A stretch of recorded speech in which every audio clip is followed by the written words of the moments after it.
Hello, y'all. Welcome to Jackalope Tales, Urban Legends in Music, where we uncover, is it real or is it a jackalope tale?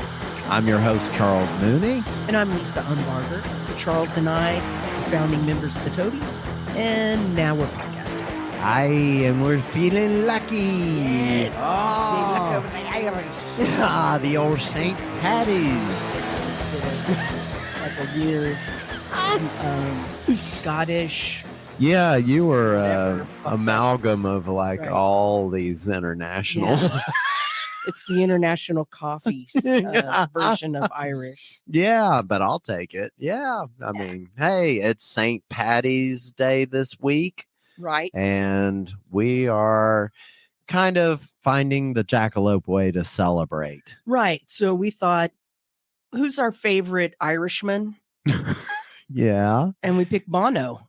It took a long time to even think of who's Irish. Well, the Pogues. Oh, well, yeah. Why didn't we pick the Pogues? Well, because he passed away recently. Well, and it was sad. And, well, you know. Okay. So we've had to make him a living one. Well, yeah, we had to make a living one. And our twist on this is fans who've trolled Bono in a big way, made Bono mad. So trolling the Irish for St. Patty's Day. Yeah. I love that kind of way of looking at it. Yeah. That's why it's called Where the Trolls Have No Shame. They don't. I don't. No. You're pretty good on social media. Do you troll? You know, I think the way I troll is it's kind of like just the way I am in life. It's like you can tell when people are trying to get under your skin and just kind of poke you and make it really like, oh, I want to get him pissed off. And I just act like it's not bugging me in the world. And that pisses them off even more. So that's kind of my trolling effect, is where it's just like, yeah, whatever. So I started this thing. You're a troller. I love trolling. Yeah, you are. Yeah. I started this thing called the Love Club. Oh, yes. I remember that. And basically anyone who's a complete idiot, I just said that I wanted to be their friend. I don't have any friends, and I want to be your friend. I created this character who seems kind of murdery. Yeah. Who's like shows up at their house. Mm-hmm. Like, it's not threatening. It's just like, hey, I'll be over soon. I know where you live. I'm bringing tarps and duct tape. Because wouldn't you start off as being like, yeah, just sounding like, yeah, I want to be your friend. I want to do all this. And then it starts getting darker as you go.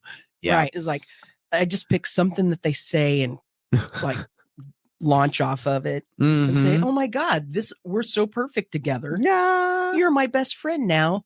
And I like to play with tarps and duct tape in the woods with a shovel. Would you usually have more people kind of shut down talking back, or did you? They never returned anything. It scared them. In fact, I think they went away from the internet. Most of the time they went away. So you pick the right person, and usually it's an old person. Oh, damn. Okay. I'm sorry. I'm giving away my trade secrets. Well, usually it's an don't old give person, them all away. And it's a person who seems kind of, God, now I feel like a bully. No, I'm not, because they always say, they say some of the most horrible things to people. Yeah. And I was like, what gives you the right to say that? Okay, I'm going to fight you with really dark humor. Now, did you troll you on all different kinds of social media? Twitter. Okay. Because it works best on Twitter, because Facebook, my family lives there. Yeah. My family and friends are there. And on Twitter, it's just kind of like, I'm just there by myself, lone wolf. Yeah. And there's other lone wolves running around, and people think that they can say whatever the hell they want on Twitter, and you can for the most part. So that was the one that was your go-to. Yeah. You kind of were lurking in the back, just looking for victims. Yeah. Although I did get a ban for saying something to Elon Musk's mom. It's just 24 hours. So I'm okay. Well, good. It Watch was. out. Then it couldn't have been that bad. No. Oh, okay. I didn't say stuff like "shut your whore mouth." You just criticized her casserole. Yeah, something like that. So I'm back, and May yeah. Musk should put her on alert. Yeah, you're always on the watch. She's such a she's a good one because she takes herself so seriously. So anyone that's like takes themselves or old, and elderly, takes themselves Mm-hmm. seriously, Yeah, and especially women who are being mean people. Yeah, they're the easiest ones, and see, you're just standing up for the weaker ones that are getting attacked. Yeah, right. So commendable. I think so. I think I'm doing God's work. Yeah. It feels like it, and that's what trolling is for the most part. Yeah, it's doing a little bit of God's work. Yeah, and well, I think it's a fun form of humor. Yeah. Well, and maybe it is bullying. I have to check that out with my. It just depends. Nah. No, fuck it. Well, speaking of trolls and godlike, so talking about Bono. Yeah. Oh my God! Right. Okay, so I just want to say that I actually like U2. Yeah, I really do. Yeah. And I think that Bono, for the most part, is a pretty good sport about stuff. Okay. Although he does take himself so seriously, it takes him a while to get around to see the humor in things. Yeah. And these two stories, I think, are examples of that. Yeah. Where he had trouble understanding the humor in it. Yeah. For me, U2, I mean, good God, when we were at Sound Warehouse, that's when Joshua Tree came out. Yeah. And I mean, I really got into it at that time, but it's one of those bands where I've heard so much of them, I don't need to hear any more of it. Right. It's just kind of like, okay, y'all had a great time with it. And the Boy album, whenever a song plays from the Boy album, I always listen to it. Oh, so the older stuff that wasn't overplayed as much, right? Just feels so good. No, you're right. And fresh. Mm-hmm. I agree. But their newer stuff, I'm just not as big a fan. Yeah, I do have Bono's autobiography that I bought on Audible to listen to. Yeah. There were parts of it that felt super preachy where I didn't even finish it. Yeah. But hearing the history of the band is really interesting. How they started. And they're very pious. The guys in the band are very pious and have a lot of rules for themselves, which is why I love Adam Clayton so much, because he's kind of like, well, fuck your rules a little bit. He's the rebel of the band. And he'll show up naked and it's got his wiener out. I know. I've got that out. That album where great, his vinyl album where his dick is showing. Yeah. Speaking of wiener slaps. Yep. Yeah. Let's keep it bringing it back to the wiener slaps. Yeah. So you want to go first? Oh wait, they're not going to make sense about the wiener. So tune in to the episode coming up the following week after this one, and you'll understand what we mean by wiener slaps. Because we like them. Bringing it all back. Oh, but yeah. You want me to go first on this one? It doesn't matter to me. Would you? Oh, I'll go ahead. All right. This one is insane. It really is. When I dug into this was nuts. Negativland are the biggest trolls. The band Negativland. You are not kidding. They live to troll, and they're brilliant at it. They are so good at it. They should teach a class at a university on how to troll. Yeah. They've been around a long time. Yes, they have. Have. They're from San Francisco, and they're basically an experimental band and sound collage group that has long pushed the boundaries of copyright and media culture. Yes. So, yeah, their work often critiques mass media, advertising, and corporate control of music using a technique they actually call plunderphonics. Yes. Which is rearranging and reconstructing using found audio to create new meanings. Yeah. So, but this is going back to 1991 when Negativland found themselves in the middle of a high-profile legal battle with none other than Bono and U2 and their label, Island Records. And the dispute, which is crazy enough, also turned into a bitter war with Negativland's own record label, SST, which took a turn just as bizarre and contentious as their original legal troubles. But Negativland released an EP containing 2 tracks. This is just about an EP. Mm-hmm. And both were based on the U2 hit, Where the Streets Have No Name. Right. And it was a twisted, kind of noise-filled remix of the song. But the funny part about it, too, was that it incorporated Casey Kasem's profane rant about U2. Did you ever own this album? Yes. Did you? Oh, do you Yes, still have it? No. Oh, damn. I hate myself for not having this record. I anymore. know. Now, the things that really made this so controversial is that the Casey Kasem rant was of him losing his temper while trying to introduce a U2 song. And he was frustrated with having to transition from a death dedication to a U2 hit. And Kasem is heard saying, "These guys are from England and who gives a shit?" Now, the funny part is they're from Ireland. Right. And then the cover art for the album was U2 written in massive block letters with Negativland written in tiny print. Yep. And the design kind of mimicked the typography of U2's actual album covers.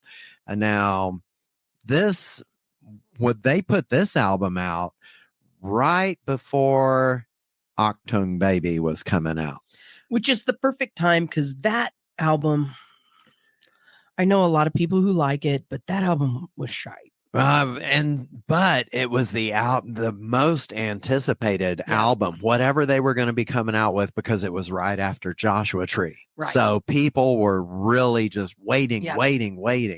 And so Negativland jumped on it.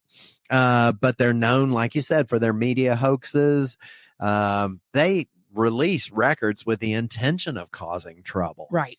And they even promoted this album with a fake press release claiming that Island Records had forced them to cancel a planned tour due to legal threats before any legal action had actually happened. Genius. I know. And Genius. I mean, sadly, their joke backfired. But in the most brilliant of ways. It's kind of what they wanted to happen. I mean, shoot. Right? Yeah. I don't know if they wanted it to go this bad, but Island Records and U2 were not amused with this. Within weeks of the release, lawyers hit Negativland with a cease and desist order demanding immediate recall and destruction of all the copies of the album. The label argued Negativland was misleading consumers, which they wanted to do, by making it seem like U2 was involved with the record and the band's music was being used without permission. So you got, of course, the lawsuit coming from a big record label. So you got major label money, heavy hitters that are the lawyers, and they did force them to halt distribution of the EP and destroy any remaining stock. And the band was just financially devastated by this. The legal fees and penalties drained their resources, and they were forced to comply with the takedown order. But now, what's insane, the worst was still yet to come, because their label was SST Records. Right. Which, growing up, that was one of the labels we talk about that we go to. Punk rock. All the good shit. And you really felt that all those kinds of labels, Alternative Tentacles, SST, were focused on the band. Yes. And that was their primary care. But as SST was getting into the 90s, word was starting to get out that they were kind of not so much a supporter of their artists. Well, I mean, that's when every single label was looking for Nirvana. Yep. Every single label, whether it be a small label, an indie label, or a big label. Yeah. So they were looking for Nirvana. Yeah. And you know what?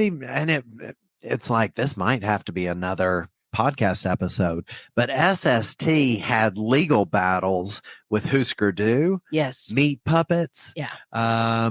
Gosh, I mean, all these major bands on their label, and they were just pissing them the fuck off. Yeah. So I don't know the details. So that might be why we have to do another episode of that. But SST refused to support Negativland's legal defense. They accused them of breaching their contract by releasing the EP without permission and blocked them from releasing music unless it was through the label. Bullshit. They didn't know about this record. Oh.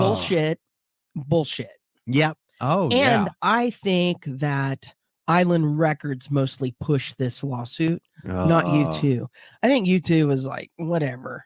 Yeah. And they probably weren't happy about it. But this is This is again, let's circle back around. Record companies fucking everybody. Mm-hmm. Oh, they did. And I think if there was any just frustration that U2 may have had, it's just the fact that just like Negativland and being so genius, this was right before that album was coming out. October Baby was coming out.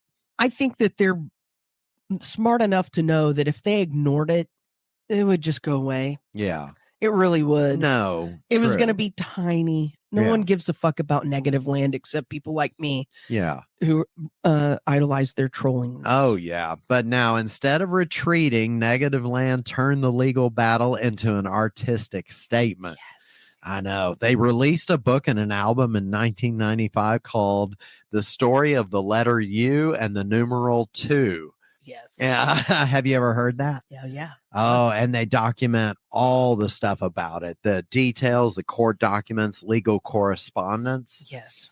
And then Negativland doesn't just kind of lay low. They do another media prank at that time by creating a fake press release claiming that U2's members had come to their defense and denounced Island Records for the lawsuit. Now, it was false, but it also helped fuel the controversy. Right. By the late 90s, Negativland finally freed themselves from SST, but from it, they emerged as underground heroes in the fight for fair use, artistic freedom, and media criticism. And then, I mean, SST's reputation was further damaged. Fair use became a bigger public conversation because remember, back in the day, rap records were doing all the sampling and things like that. That really was at the forefront of a lot of legal issues back then. Yeah. But, and then of course, Negativland became icons for the anti-copyright movement. While they lost the legal fight, they won the cultural war by becoming a symbol of resistance against the music industry's iron grip. Yes. I mean, it's just like, it's one of those where probably the major labels are like, we'll have them down in no time. And they just always kind of did something to irk them. Well, a funny Negativland t-shirt story, because I had a Negativland shirt. Yeah. It's the one that says Christianity is stupid, give up. Oh, yes. Mm-hmm. And when we were playing the Troubadour in Troubadour in LA, someone threw bleach on me. Oh, and I got while we were playing, I got a bleach burn and it burned a whole shirt and ruined my shirt. Oh, God. And so I've been trying to replace that shirt because it was my favorite shirt. And guess what Negativland did this last month? They re-released that shirt on their website. And now you can buy it. It's a different color. Yeah. But you can buy the Christianity is stupid give up shirt. So everyone should go out and buy it. Because it's in I'm not meaning to get political here, but all the movement towards religious oh yeah, it's bullshit. happening. It's in it's an answer to that. Yeah. So yeah. they felt compelled to re-release that shirt, and it's available now on their website. Everyone go get one. I think they did it for you. I think they did it for me Yeah. too. And you know what? You want to know what's so funny about this is every few months I would check the internet to try and find that shirt because I love that shirt so much. Yeah. And to me, it's so timely, especially right now. Yeah. And when I found it, I was just like so happy. As soon as it comes in, I'm going to be so happy. I'm waiting for it. It almost converted you. It almost did. So I love Negativland. I love what they're doing. I like that you have these bands that are grist for the mill. Yeah. Totally just like, yeah. Oh, well, cool. Anyway. I'm going to have to see you in the shirt now. Yes. You've already ordered it. Yes. Okay. I'm waiting for it to ship. And yeah, I was hoping to have it before this show because I knew you were coming. Yeah. But, so yay, Negativland. Yeah. So I also have a Bono trolling story. Okay. And this is Bono being trolled by some Irish sons. So some Irish band. Oh, okay. And this band is called the Midnight Suns. Okay. And this occurs in the summer of 2012. I haven't heard of them, but okay. Right. So a little known indie rock band from Dublin, the Midnight Suns, found themselves in an unexpected feud with one of Ireland's biggest music icons. Yeah. Bono. What started as a harmless joke quickly spiraled into a legal battle, very similar to Negativland. So the Midnight Suns were struggling to get noticed. Their music was decent, but in an era of social media saturation, they were just having trouble figuring it out. They needed a gimmick. So their singer, Liam O'Shea, had a mischievous streak, and he came up with an idea.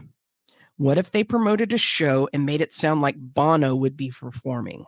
Oh, okay. So the band had an inn at a pub. Yeah. And they told them what the joke was, and they were going to promote it. Yeah. And they said that if anyone asks you about this, we're going to make it super, super secret, and only those that are in the know can get in. But if anyone asks you, deny anything and just say, who knows? And then wink. Right? Okay. So the bartenders and everything just like we're sealing the fate of this with winks. But the rumor spread that Bono would be playing an intimate back to roots secret gig. Ooh.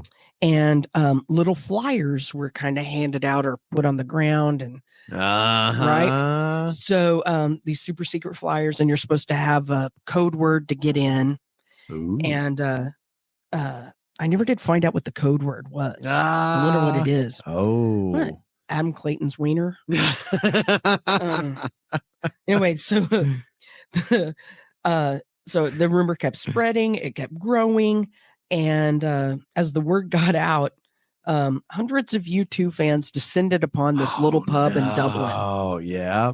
And for the super secret gig. This is great. I know, right? Oh. So all these people showed up, and they were just excited, eager to see Bono in this small little space. And drinks were flowing. The pub was happy. I mean, it was insane. Outside the pub, everything. They were steaming up the windows. There were so many people in this little pub. And they just wanted to see him in this little humble surrounding. And they thought that it would be something like Bono would do. Yeah. No, Bono wouldn't. No, not Such even. Bullshit. So when the band took the small stage, it wasn't Bono who walked up on stage. It was the Midnight Suns. And they were fronted by Cher and Sonny Bono. No. They were Bono impersonators. Oh my God, that's genius. Right? Oh. And so they played U2 classics, but it was Sonny and Cher singing. It was the Bonos. Oh my God. Oh, that is genius. Right? I want to see this. I think it's brilliant. It is. So at first the crowd was confused and angry, and then they were won over by the hijinks of the whole thing. Most people had a good time, although there were some people who traveled a long way who were really freaking upset. Shit. Oh God, I didn't think about them. And you know what? They didn't have a sense of humor. Oh no. But you know who else didn't have a sense of humor? Bono. Oh, of course. The next day, Bono's lawyers came knocking, and the lawsuit accused the Midnight Suns of impersonation, fraud, and severe emotional distress inflicted upon U2 fans. Oh God. Class action suit. The Midnight Suns responded in the most Irish way possible by releasing a song titled Sue Me Bono. And it was kind of like a little pub like sing. Oh yeah, so, like a ditty. Anyway, but the case never made it to court. Rumors are that the parties met, and apologies and cooler heads smoothed everything over. After all, no harm was truly done. And I think Bono kind of learned something from the Negativland fallout, because they look like shit. Point. It actually affected that record for them. It really did. See? So I think Bono was like, I don't want to get marred in this stupid legal bullshit. Yeah. No harm came from it. There are a few hundred people that showed up. Mm-hmm. I mean, come on. And actually, it's kind of funny. Oh my God, it is. It's genius, that wordplay. Oh, right. Hell yeah. So the one thing that the Midnight Suns had to do was issue a formal apology. So they did. Mm-hmm. And they also agreed to donate streaming proceeds from their song Sue Me Bono to a local children's charity in Bono's name. Oh, okay. Because the song kind of went viral, I guess, locally. But to this day, the Midnight Suns became they're a local legend. Yeah. But not for their music. They're local legends for pulling off one of the greatest pranks of all time. The band broke up shortly after the prank, but the guys still tend to get free pints at the pub. I believe it. Isn't that fun? What a cool setup. I think it's hilarious. And yeah. I tried to find, supposedly there is some video footage of this. Oh God. But can you imagine Sonny and Cher singing anything? No, anything by U2 is just right. Oh man. Sunday Bloody Sunday, where they go back and forth.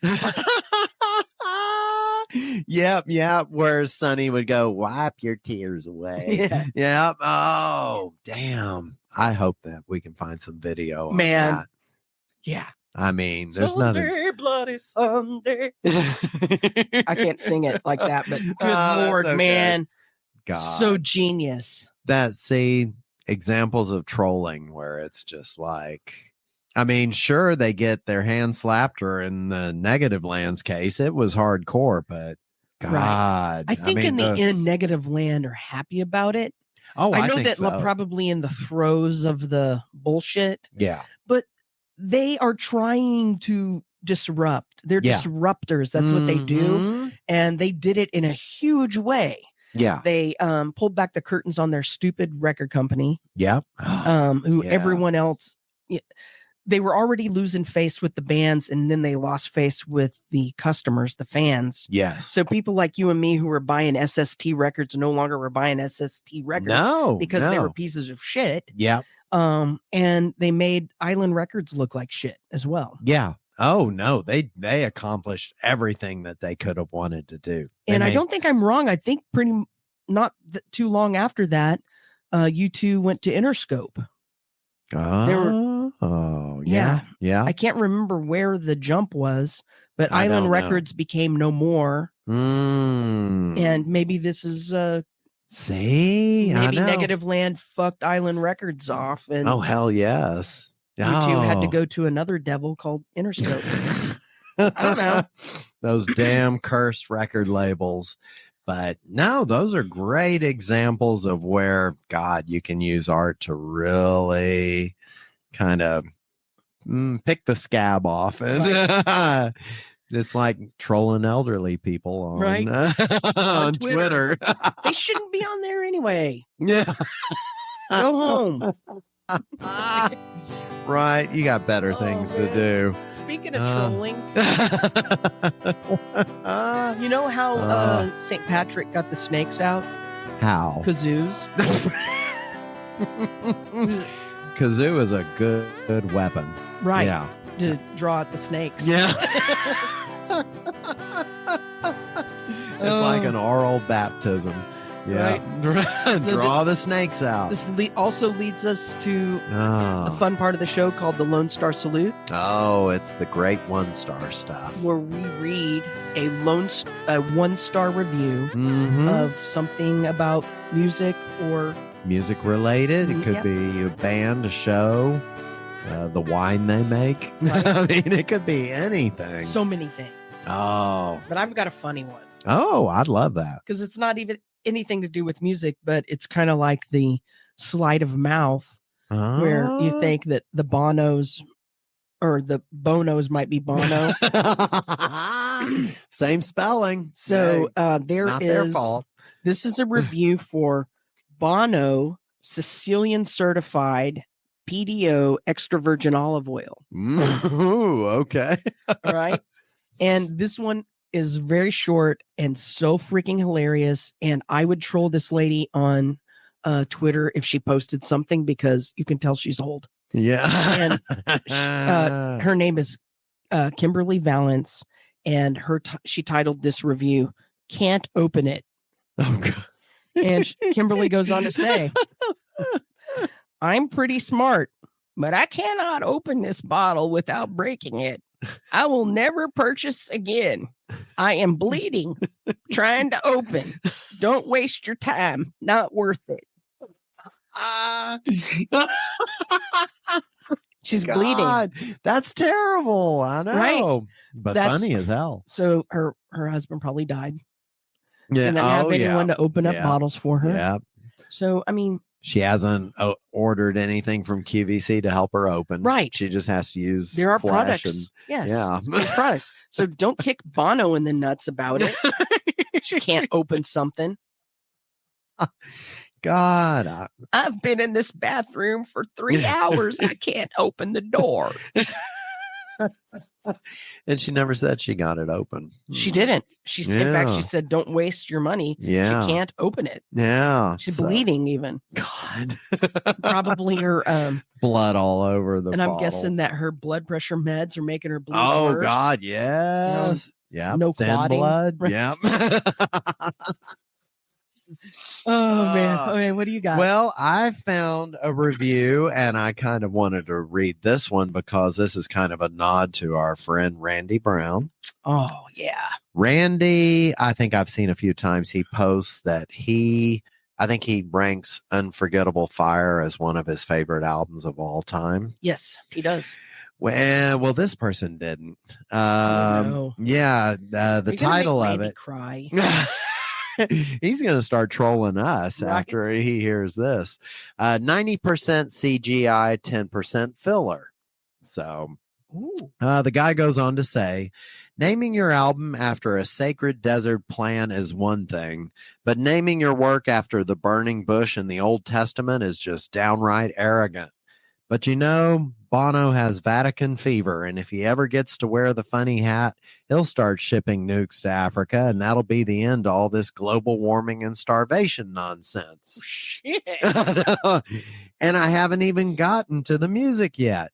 It sounds like Mr. Wizard, Eno, dipped the music into a chemical batter like he was developing film in the darkroom.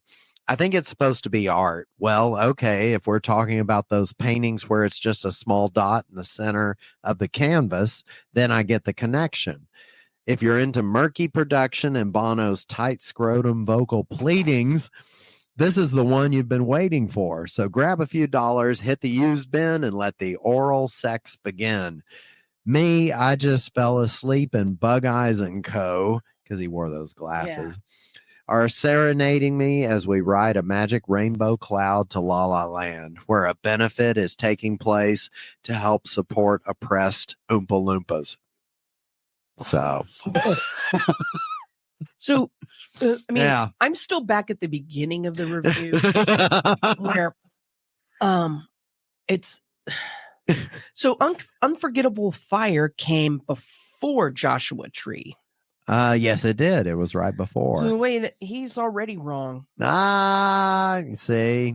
Yeah. So, well, he wrote the review in 2007, so he got on board late, I guess. He doesn't know the order. On board. Yeah, he doesn't know the order of the albums or anything. Do you remember when Unforgettable Fire came out? Yeah, I do. It was right after War, and War was such a big thing. Big album. Yep. I mean, that's when we really started seeing U2's presence on MTV, and Unforgettable Fire came out, and it was quite different from all the other things. I really liked it. I remember I got it on cassette tape. Mm-hmm.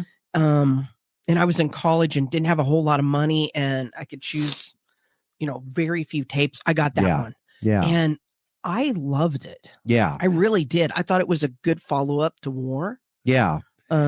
It actually, though, took me a few to get into it because it was so different. Yeah. It's so sad because it's almost like you're programmed to expect just War 2 to come out, and then all of a sudden something so different, but then you start appreciating it more the more time you give it. Yeah. So I liked the imagery that he created with this one, and I was looking more forward to this one than Joshua Tree. Yeah. Because I remember, like, by the time Joshua Tree came along, I was like, okay, I think I'm moving on to other stuff. Yeah. I was more Smiths, like darker, not as happy. Yeah. Yeah. And so I still liked it. Right. But it didn't have as much impact as. No, I mean, I thought it was good. Sonically, it was really good. Yeah. But I never did buy it. Right. I never did. We listened to it at the record store all the time. All the time. And that was Rob Vasquez. Thanks a lot, jackass. You make me hate this record. Rob Vasquez put it on all the time. Oh God. And well, I mean, all the videos on MTV, it was everywhere you looked. Yeah. And then they came out with Rattle and Hum, the movie. Yeah. So that was in the video. Did you go see that in the theater? Yeah, I did go see that in the theater because, I mean, it was like, oh, let's go I did see too, what it is. And that's what made me hate U2. Seriously. Or not hate them, but I was like. To get pushed away from them. Yeah, I'm like, okay, I'm done with U2. Yeah. You were good before, now I'm done. I didn't like it at all. It's as if the record label was just like, let's take advantage of all this stuff going on. Let's throw all the shit out that we can and make a movie of them. And Rattle and Hum sounds like it's going to be really awesome. And then you show up and it's like, ugh. Yeah. It's just kind of he's singing, he's pretending like he's an American. Bring back the Irish, dude. Don't pretend to be an American. Oh, yeah. Yeah. It's like, that's what I felt like. He switched to American bullshit. Yeah. And I think there was a scene there where they went to Elvis's. Yeah. And I so preferred Spinal Tap's visit to Elvis. Yeah. Yes. It was almost like this could almost be a Spinal Tap movie based on how ego they seem to be in it. I understand. Go make a pilgrimage to Graceland. Go there. Yeah. Don't put it in the movie or make it small in the movie or go to the cafe and eat a fried peanut butter sandwich. But yeah, I think that when U2 moved from their Irish roots, I lost interest. Yeah. I like that they were different than American bands. That's what I wanted. I didn't want to hear American bands. I could hear them anywhere. Right.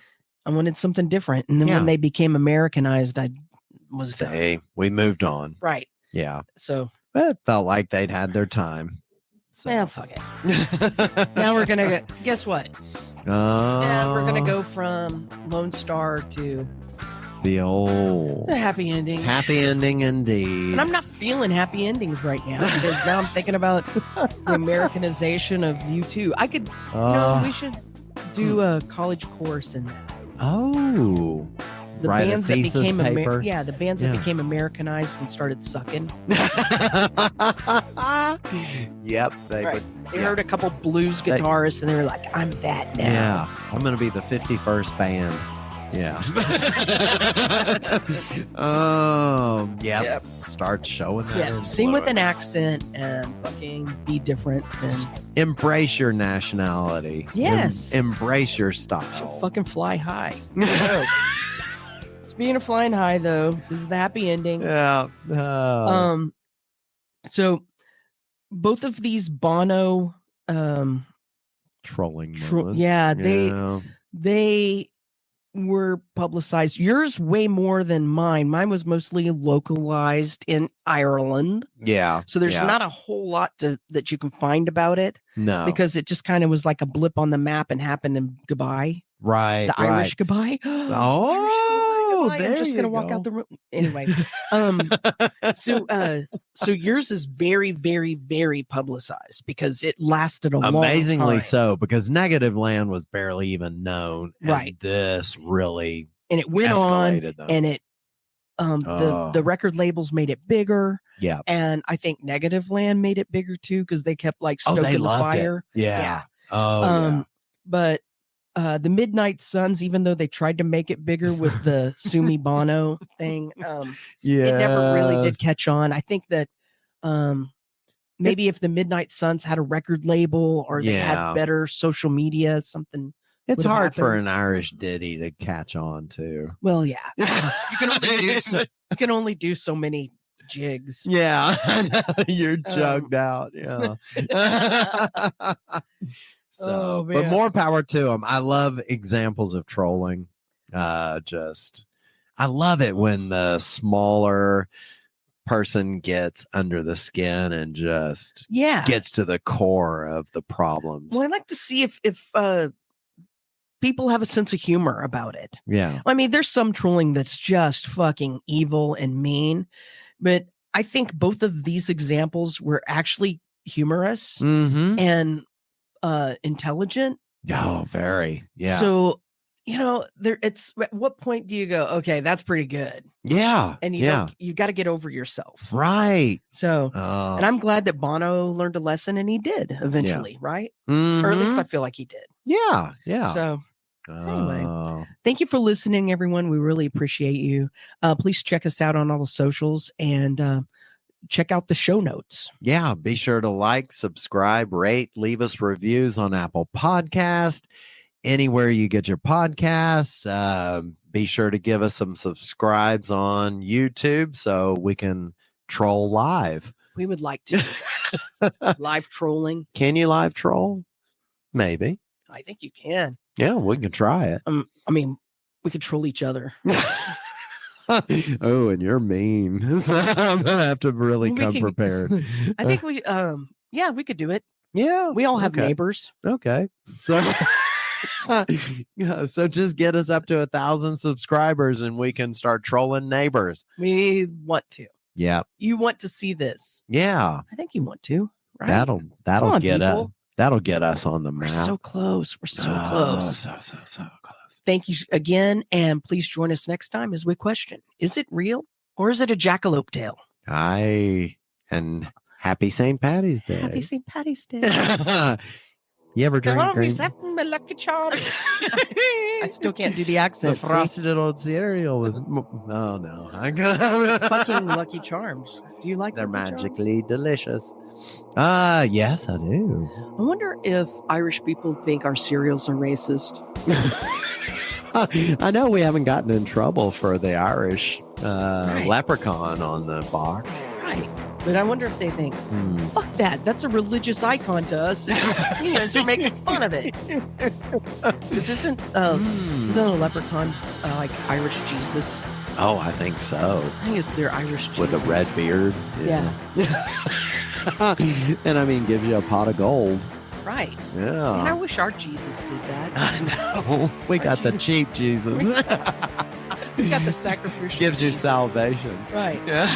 In a dunk in a. Can I have a pot of gold instead? Right. Yeah. You got stigmata and Dunkin' Tanks. Dunkin' Donuts. Oh, Yeah. is that about Jesus? I mean, Oh, the hole in the donut is the stigmata. there. Oh, okay. Jelly filled. Okay, well. All right. Well. Jesus donuts. Yeah. Do you drink green beer? No, I never have. I'll have a black and tan. No. Oh, there you go. The old Guinness and Bass. Smithwick's. Okay. Now I'm ready for that. All right. Well, happy St. Patty's. Enjoy your beer. Aye, I aye. Aye, aye. I don't know what that was. Arr. Get ye old black and tan. Oh, fuck.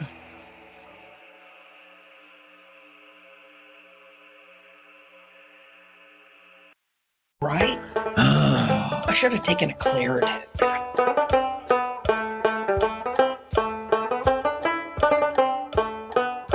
Right?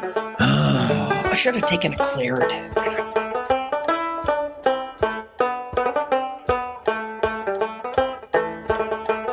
Right? I should have taken a Claritin.